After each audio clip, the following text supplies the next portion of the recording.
Stephen Ward, the Service Manager for Homelessness at City of York, and you come along, you write your speech, and then I've been sat today listening to everybody and a conversation that I had with Stephen at the back, who produced the DVD, as to whether or not, well, he challenged me is the answer, he challenged me. So, this discussion, or my introduction, is about getting it right for young people. Are we getting it right for young people? Are the services in York what young people need and deserve? But when you see the DVD later, it is challenging. It comes to in the end, I think, but it does make me think, have we actually got it right? But what are we trying to achieve? We do have a pathway, a system for young people who are homeless to get there in the end, ultimately, into independent accommodation, to be able to live successfully in the community. When I say we, I mean housing options, which is the advice side of things, supported housing, which is How Hill, Starcroft Road, Southlands Road, Starcroft Project and SASH. There's a whole host of agencies as well as one or two others, such as Peace Home and Arclight, that work with young people. So what are we trying to achieve? When we first opened How Hill in 2012, we had a motto which was learn, live and grow. So it could be grow, learn and live. It could be any of the combination. And are we actually doing that? I asked some of the agencies who are now working with young people what they think they're supposed to be doing, because you don't know if you're getting it right if you don't know what you're doing. I think their answers were fairly honest. They think they're trying to provide realistic advice to young people for their housing options so they can make an informed choice. Ticks the box, really, that's what we're supposed to be doing. The accommodation workers from all the agencies came up with quite a long thing because they're actually doing quite a lot of things. They want to provide non-judgmental, safe, stable, supportive accommodation, an environment for young people to grow in, to develop, to move on, to be able to live in the community in the future. They want to be able to help them work through some of their emotional and mental health issues, to build self-esteem, to build confidence, to build coping strategies, to work in the future, to live in the future in society, to help them into jobs, to employment, and nicely to offer them new experiences, opportunities to broaden their horizons so they can be full members of the community participating in everything. A fairly big ask. What I'd like to say is the young people's perception when they first come into services isn't quite that wide. The main answer from them was they'd like a roof over their head, the bus fare to get them to the hostel, someone to talk to, and a free meal with a nice bed to sleep in. I hope we get some of that bit right at the beginning, but I also hope that we can then go on and do all the other things afterwards. I was going to say, does this system work? I think actually we'll probably see the DVD, and that will probably answer it. But I do also think we need to think about some of the things that we think, oh, you know, does this work, is it not right? We are talking about teenagers and young people. Some of the staff moan that they don't get up and go to college. I'm sure if you've got teenagers, you probably moan that they don't get up and go to college. We also moan about, is curfew right? You know, what time should they be going to bed? What about the partying that goes on at night? Again, I'm sure if you've got teenagers, you probably sit there thinking, I wish they'd turn their music off, I wish they'd go to bed, they have to get up in the morning. The difficulty is, and the difference is, obviously a lot of the young people we're working with are in a hostel. It's a big environment. There are other people that may want to get up to college on a Friday morning, where somebody else might have finished their college for the week and they want to party on Thursday night. We also obviously have a lot of people that have got more issues than maybe some of the teenagers that they didn't know with you, and we need to go that little bit further to get them ready for independent living. So, we think we're getting the message right. We think there's probably one or two tweaks that we could improve, and I'm sure everybody in this room would say that. The DVD is the young people's opinions. Are they getting it right? What works for them? And we will see if they give them the same message. I'm going to ask Stephen Burke to come up now, who is the director who has helped the young people with the DVD, but he's going to talk you through that little bit, and then we'll show you the film. Thanks everybody. Yeah, my name is Stephen. I'm the director of Invisible Man Theatre Company. The company, besides the traditional theatre produce that we make towards mainly to schools, reflecting young people's experiences, what we also do is we use our background in narrative to work with community groups to help them to tell their stories. What we were invited to do by Becky was to go and work in How Hill initially, to work with the young people and the staff there to reflect their experience, to get a contemporary snapshot of what is happening on the ground and how the young people and the workers who work with them are experiencing youth homelessness on a day-to-day basis. So this is just by way of context. At the end, hopefully, there might be a moment or two for me to reflect with you if there's any questions. And there's also one of the wonderful young people who helped us make the film with us today. She might be able to add some more depth to what we've done. The film itself lasts about 20 minutes. It's in 3 tranches. We look first of all at young people and their relationship with the workers in How Hill and also Scarcroft and Southlands. Correct, Southlands? Then it moves on to look at the experience of care leavers who may have gone through the care system and now find themselves in this tier ready to move on. And then the third and final part of the film you're about to see addresses a little bit of people's perceptions on the street and also how the young people view that and how that then has an impact on their own self-esteem and where they intend to go. So I won't give you too much more beyond that. It's about 20 minutes and I hope you enjoy it, and then at the end we talk to myself and Lauren briefly. Thank you.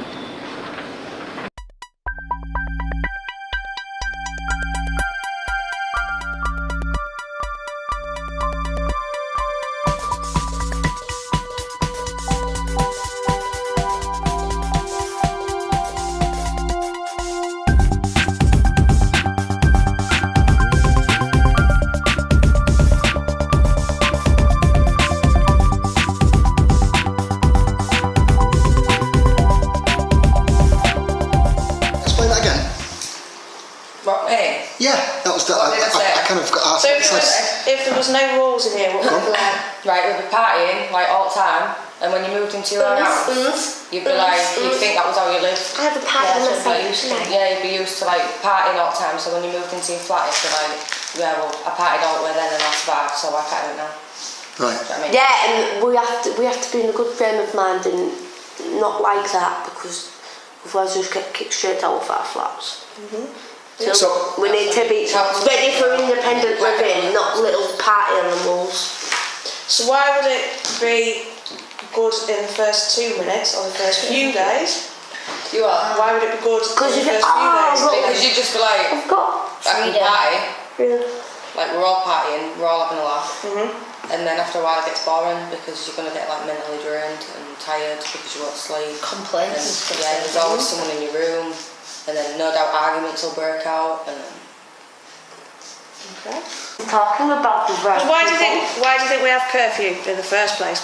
Why is it there? Because the babies are real. Because you've got to be up like for work and stuff or whatnot. Like obviously when you get a job you've got to be up for work. So it's better to have a curfew so your body clock's set right. So then you get used to going to bed early and then waking up early. And that's why you work a bit stupid hours in the morning. Yeah.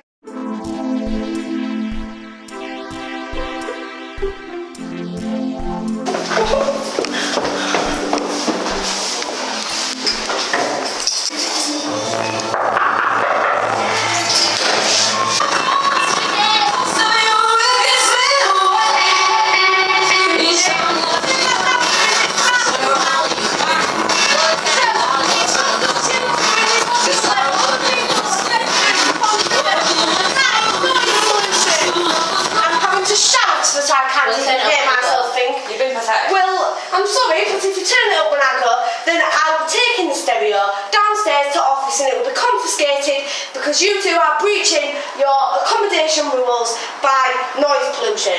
And is this how you're going to behave in your own flat? Yeah, our own flat. Do you think that you won't get reported to the council if this is how you choose to behave with your music blaring? Yeah, but do you think the neighbours are going to be your friends? Really? No. You're just going to have no end of issue for yourself if this is the way you want to act. It's daytime, you're allowed music. Anyway, besides the point, why were you two out last night at 2 AM after curfew? Painkillers. Do you really expect me to believe that? Yeah. You were getting painkillers. I've never heard anything so suspicious in my life. And to be fair, I'm not going to lie, I don't actually believe your story. And anyway, why would it take two of you to go get painkillers? Yes, well, you both have a curfew, just like every other. The noise level that you turned your stereo up to, you could possibly hear it from the family block. No, you can't. I could hear it from downstairs in reception, and that's through a glass door and down some stairs and through another room, and I could still hear it from there. Well, we'll turn it back up anyway. Well, maybe if you do that, then I'm going to have to follow through. Follow through with the punishment of taking your step. It's because I said follow through. None stood there for about 5 minutes, and like, because the kid did up, but no one backs down, do they? No. That's what I mean. So that's what it's like. What do you think when you're watching that, when those arguments, you know, when you've seen somebody else in it? I don't know, I just tend to stroll past me, but I don't know, it's like, you just don't want to get involved really, because you know the staff are right. I mean, they just, I don't know, because it's right, innit? It's the hostels. You have to sign a tenancy agreement when you first move in, and you shouldn't have signed. Like, it's just one person. It's if everyone had asked to go through civil, they all get told the same thing, so it's not like unfair treatment, everyone gets the same. Yeah. It's just, it's not the answer you want to hear. You wouldn't find it too fair, would you, if someone else was allowed to go and have a cigarette and someone else said, no, you can't? No, that's what I mean. So at least everyone gets treated equally, but obviously if you're being told something you don't want to hear, like obviously you'd want them to say yes, so if says... What's the relationship between you and these people out here? We're best friends. No, what's it like? Respectful. They're only doing the job, to be fair. Yeah, but they could sit down and talk to us instead. No, but they do give us respect, they're just doing what they have to do. Sometimes they do wind We you just up take it for granted sometimes. And where would you be without them? In the gutter. Deep in the gutter. No, but seriously, like, if they weren't doing their jobs, what would be your options if you weren't here at How Hill and it wasn't being staffed by these people? Straight to surface. Jail. London jail. Or somewhere where you don't want to be, like Yeah. Basically, they help us to, if we didn't have staff, then we wouldn't know about money management or how to cook or clean, and we wouldn't be prepared to live in our own flats. So basically, without them, we'd be lost. We'd be lost.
We call ourselves care balls because we've bounced around so much. They should try it. You should try it. You might get an idea then of why we can't keep up the smiles all the time. I try. You've got to. But I ain't a comedian or an air hostess, so it always breaks. Even them in here who aren't care balls who've just fell out with their mum and dad and that. 1 minute they're smiling, the next screaming at someone. It's like Twilight, chat, chat, chat, then out of nowhere, blood, fur and chairs flying. I know why too. More than most of the folks with degrees who sit on the other side of the table or the desk going blah blah blah at you. It's obvious, innit? We're scared. They're all scared, even the mouthy cocky ones who won't engage in anything, in any of the sessions, what have you. They're the worst, the scaredest I mean, the loud ones. It's shit being a teenager when you've got people who love you. Think how much worse it'd be without them. 4 weeks, she says this time. 4 weeks in a taster flat, and this could be it, my final step. I was talking to Simon about it, told him that I'm not sure I want it to work. No, hang on, I don't mean that. I do, I wish I could make it work, but I don't know if I can, you know. I mean, I know myself, know what I'm like, do 4 weeks on my own, without letting anybody in with me. What happened? I do, I know what I'm like. I'll have my mates in as soon as they've gone, whoever gives me the keys like. Not because I'm being a bugger or anything, or that I'm ungrateful. I'm not, because I know people are doing their best. It's just, I get lonely. It's weird that, innit? Me getting lonely. I've been on my own most of my life. Well, for the past 8 years anyway, since it mattered. But I don't like it when I'm actually physically on my own. What I mean is, I've known for years that there's only me looking out for me, you know, and that makes me alone. Like in here. In my heart. But in all that time, in and out of homes and foster placements and that, I don't think I've ever really been alone physically, you know, without other people being in the next room. I kind of depend on it. Chelsea moving out of tier 2 hasn't helped me either. I mean, it has, because it's good for her, like, to get out of here and start getting it back together and that. Now she's at college again. But I feel like it's put the camera on me more, because I'm the longest in here now. I said that to Simon. He said I made it sound like I was inside, in jail, like, you know, saying I'm the longest in here and that. Like I can't get parole or out. I don't mean it like that though, that it's like a prison. It ain't, it's the opposite. I miss it. Miss the workers. God, I've given some people shite in my time. People who know have a job to help me. I'm ashamed of some of the things I have said to him. I am. But I hope they know why. It's because I didn't have anybody else in my life to shout at, who'd listen and still be there, even though it's only because they paid to take it. That don't matter. I reckon there's half of them who'd do it anyways because they see we're only kids, even those of us who aren't anymore. I said that in session once, one of the only sessions I've ever been in that someone wasn't arsing around in. I said that if you've gone into care, part of you always remains that age. You know, the age you were when you went in. I had a psychiatrist out. But I've watched enough kids and young adults now to be pretty sure that you stop at that age. It's like you freeze inside the moment you realise you're not wanted or can't be kept, whatever. At that moment, the child locks itself up to protect itself and you stay that age until you feel safe again and loved again. It's great moving through the system and coming out the other side in a flat. But what if the thing you really need to stay alive is not a roof, but it's a hug, a real one, where you'd feel safe? I'd sleep in the streets if I could have one of them.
Voidness fills as song stripped from the sky.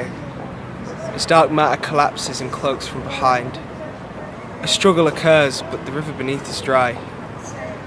Boxing in words too visible to hide. I am happy.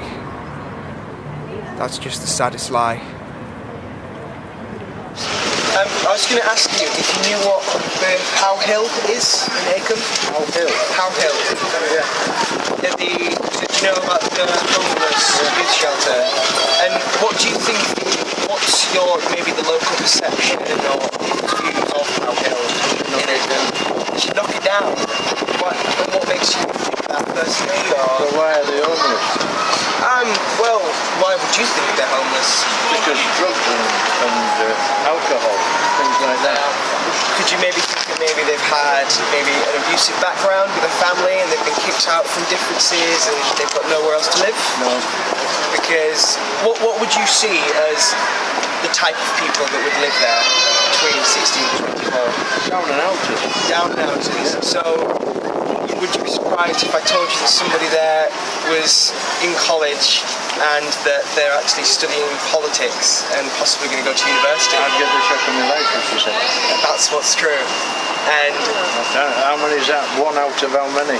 there are 20 there, but a lot of them are in So that's full-time 1 out work. of 20.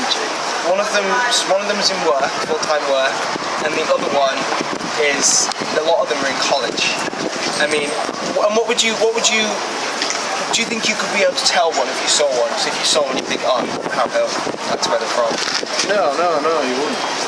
Well, because, I actually live there myself, and I'm in full-time education, I'm working, and I'm possibly doing How old are you? I'm 17. 17. And I think, do you think that would maybe possibly change your perception if you learn more in the future about the people that are there? No? Okay, well, about aspects of life. I was wondering if I could ask you a couple of questions. Is that okay? Yeah. So, do you guys know what How Hill is? Ever heard of How Hill? No. So it's basically a youth homeless shelter, literally just down the road next to the Carlton pub. And it's where 16 to 24-year-olds are homed if they've been kicked out of home.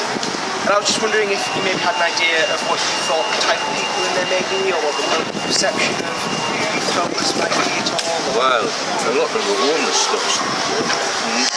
It's not a lot of people, is it? In there it will be, yeah. In there it's York specifically. Because there's a lot of kids that sort of that come from Selby, that come from Arlowa, So 9 times out of 10, he's been in and out of shelters all his life. Would you say that there's almost like a stereotype of people that would go into these homeless shelters? Well, 9 times out of 10 they either get wrapped up in drink or get wrapped up in drugs. Yeah. Obviously, that is the point that needs looking at. Why are these people turning to the drink and the drugs? Yeah. Is it because there's not enough for them? Do you know what I mean? There's not enough support, really. So this place, what's it meant to you in your life? For me, it was. Again, like I said before, it was a second chance. I'd been kicked out of home. I was living with a friend, dossing on his sofa for a month. That was no life for me. I wanted to go to college. Coming here was a way for me to have that support that I was no longer getting to get through it. And it almost gave me that step up. It gave me that confidence again. Because after being kicked out, I was like, right, this is it. Where am I going to go from here? And I knew that coming here, there were people here that wanted to help me, that wanted to support me, and there were loads of other people in similar positions, all have their own stories, but it felt like a family, and you could say what you wanted, do what you wanted, and yes, like I said before, there are rules, but once you follow them, it actually helps you structure your life again. Because the first couple of weeks I was like, I'm going to get drunk, I'm going to do this, I'm going to have a party, but then I realised, hold on, no, keep your feet on the ground. You're here to create a life for yourself, and that's what this place has done for me. We've, like that guy over there, everybody's got impressions of what homeless means. Yeah. When you found yourself in that moment, you went, oh my God, I'm homeless. Yeah. You never thought that was going to be you, right? No, because before I moved out, the natural perception of me, of homeless people, was, bearded men wrapped in blankets with a dog. That was my stereotypical view of it. So I was like, I'm going to be like that. I never realised that you could be homeless and come and be here. And I thought, just because I was homeless, I'm never going to get a job. What if people know for the rest of my life, you know? Am I going to be able to go to college? I'm going to have to look after everything for myself. And, you know, I was like, I can't go to uni if I'm homeless. What am I going to do? And I literally had such a low point because nobody seemed to quite understand the severity of what being homeless actually meant to me, and probably does to many people, because they just assume, oh, well, you've got somewhere to live. So I don't. I'm living somewhere where it's just a bed, it's temporary. I'm not going to be here forever. And it was, you know, it was sad because my friends didn't care. They didn't. They just assumed I just moved out into a flat or something. So, you know, it's a big life-changing step, and especially at 16 when I'd just done my GCSEs, it was quite hard to deal with it all at once. Absolutely. You can be here for a month, you can be here for a year, depending on your behaviour and how much you want it is whether you'll progress fast or not. And it isn't just a youth hostel with just loads of young people dossing around, is it? Totally, of course you not. have to meet certain criteria within the hostel so that you can move on to next levels, don't you? You have to be in education or working or going into the military or something. You have to have a goal, or, you know, and everybody here has something they want to do, and it's just in their own time in which, with the support, that it gets done. There are people in here that are at college, you know, you wouldn't notice them if you saw them around college. They're in college, they're doing well, you know, people maybe want to study politics, you know, and there'll be people here that work full time, and I think that to assume that you just come here to doss around, it's ridiculous.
Hopefully you got the impression from the young people as to what they wanted to say to you and why they wanted to say it. I think it was said earlier on today, one of the things that I found kind of going in as the artist kind of blindly to work with these young people is, you know, you go in and I also had a kind of a perception of what I would find when I went into Hamilton. And then I kind of realised that the young people who are in there and the age that they are, you know, they are not living ascetic monk lifestyles in there, so let's we can be clear about that. And there is, they are young people, still being young people, trying to get on with their lives and trying to put their lives back into some context and to give themselves a future. The thing that was really optimistic with all the young people I spoke to was how many of them see this as a stepping stone and want to use this as a bridge to put their lives back together. Each of them has had an issue in their life which certainly for me I would find beyond challenging. So, you know, my hat comes off to all those young people who work within there. They're brave, they are determined, but they're young people. And the fact that some of them were in there, I mean, I kind of remembered, you know, I was 18, 19 myself. I remember being away at university in halls, and in actual fact, you know, the activity at Howard Hill compared to my halls at university is tame. So, don't get this impression. I mean, they mention partying, but that will go on. But that's these young people's age. But they need your help, and they are getting it. And I hope you can see how vital and important this role in these three settings in the city are, and how useful they are to people like Lauren, who's here today. Are there any questions you have about the process of why we did it, and indeed to Lauren, who sat here? Yes. I just want to ask Lauren, how did you get on this? Are you in this flat? No, I'm in Howell, but he said in about 4 to 6 weeks I'm moving into Hudson. I wish you good luck, and I hope it goes well for you. Thank you very much. Great. DVD is available in its full length. Yes? I saw like a video performance around business at a conference in London a few weeks ago, and Right. by a group called Cardinal Assistants. Yes, I know them. If you work with them, I know Cardboard Sitters very well. Yeah, Cardboard Sitters do a lot of work with many adult homeless people in London, but there's also an element that do work with young people. They're great. They're great. And what they do is they bring the people who are homeless on the streets of London at that time, they bring them into the narrative. So they create the story, so they're playing the story out for you. Which we wanted to bring the element of today, which is why there was some of the drama within the process with the young people. A lot of it was what we call process-driven drama, where we use their experience and then we try to capture that narrative, to stand it back up so they can show the people what it's like. I know one of the things that Becky was slightly worried about was Becky's portrayal of the worker relationship. But hopefully what comes across from that in the film is Becky showing that's the young people, that's the perception that they have, that the workers coming in kind of saying, stop this, stop that. But when you hear them, when you hear their reflection, they say, but we know they're right. We know they're right. We know they're right. They are. It's a wonderful place here. When people leave their flats, are they then help still carry people if they get problems or they're worried? That's probably better answered by... No, there's a process, and lots of the support services will carry on and provide support for up to 2 years later and beyond if necessary. But different people need different things. Some people only need a couple of months to get sort of the gas, the electric set up and settled in and find their way around. And other people might need it longer, but it is there. We don't just put them in a flat and leave them. And also, as the young people say in the film, I've seen this close hand, and there's a couple of the workers here, with the amount of help and support that young people get when they're in How Hill and Southlands and these settings it isn't just a bed. And that's one of the things that we wanted to do with the project, is to show that these young people aren't just bed occupants who then get moved on at a certain point when they're ready. The work is happening with them on a day-to-day basis, and there are certain criteria they have to meet in terms of their development. As Becky said, learning about money management, and then understanding the idea why a curfew is relevant, and if getting up for work. Did I know at 16? I don't know. And I was lucky enough to be in that safe environment where I had parents who were hectoring me to do that. Well, these young people, some of them don't have it, so the relationship with the workers almost takes that role on, so that's happening all the time. I'm very new to all this, so how many youngsters are we talking about for your, and what are the key budgetary issues or services using yours now? The numbers we had last year, about 203 young people, well, exactly 203 young people came into service for advice, but only 42 of those needed to move into emergency housing. There will be other people coming from the care system that don't come through the advice because they get that from children's social care. So in total, about 50 to 60 young people a year probably coming into services at some point into accommodation, which is quite a lot for York. At the end of the day, it's quite a large number, but different people will go through the system process faster than others. Some people might come at 17 and a half, and after 6 months, 12 months, they're ready for independent living straight away. Somebody else might come in at 16 and it might take them 2 years, but they might move on from one project to the next depending on reducing levels of support that they need, sort of thing. What was the second half of the question? What are the key issues you face as a service provider? As a service provider, well, I mean, one is maintaining the service. We We used to have, and unfortunately we lost it, was a mental health specialist that worked within youth services as a general, and we are fighting to get that back because it's very useful, not just for the young people individually, they can access mental health services as necessary. It's really good for staff, so they knew how to work with young people, because they're seeing people every day. So that was one important thing.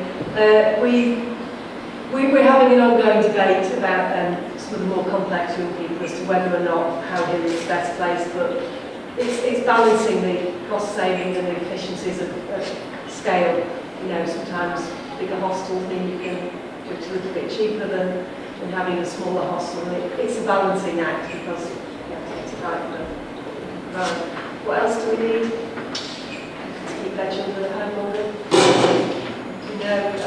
When we say 203 people, that is the majority, but we'll hopefully have got back to go home through mediation, negotiation, working with people, extra support for families, so people can move out and plan the break. One of the worst things is for young people to move out, having had married parents or step parents, whatever, no family support, and like they were saying in the move on bit, who have they got to talk to? You know, you still need the family support even if you can't necessarily live there, so it's getting the balance right. It's difficult. Okay, that's it. Oh, sorry. I was struck by the ambition of many of the young people to do different things with their lives, and I wondered if Lauren was still going to be a combat technician. What's that plan, Lauren? At the moment, I'm not quite sure, because I've always wanted to be a dancer, and the army was like, just finding out who I am and what I want to do in my life, and still trying to figure that out with the support and stuff. I'm still trying to figure it out, and I'm in my How we've been told we have to wrap up. There was one more person waving really quickly, yeah. We've all seen in recent news about girls being subject to all sorts of abuse by men, and especially girls who have been in care, which is an awful risk for people.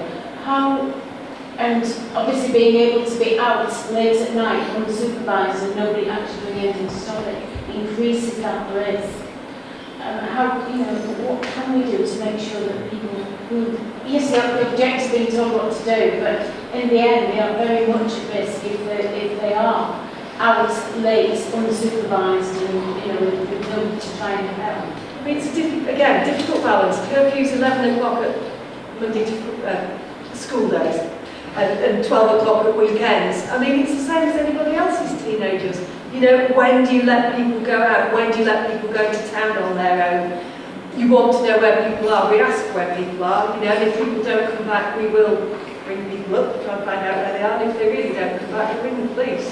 At the end of the day, people can ask permission to go out. So, you know, if they want to go and stay at their friend's house or go home to see grandma because they can for Saturday night, we ask people to tell us at the end of the day. But we do have close working relationships with the police if we're worried about people who either haven't come home or they, went out to a party and they haven't come back or whatever. It's getting the balance, you know. Some of the people in the hostels are 18, 19. You can still worry about people, but you've also got some responsibility. And without, on the other hand, some of the parents that have asked the people to leave, we can have conversations occasionally with parents. The other day, somebody rang up shouting at one of the managers about, blah, blah, blah, this has happened, what are you doing about it? And after a very difficult conversations, one of the answers is, well, can we work with you? Because that person's behaviour is no different when they moved into a hostel than it was when they were at home, and that was one of the reasons that you may have asked them to leave. So again, it's very difficult, but we try and work with everybody to make the young people that then come into the hostel and be able to get what they need and move on in future. Yeah, we had to stop, yeah. Okay, sorry Steve.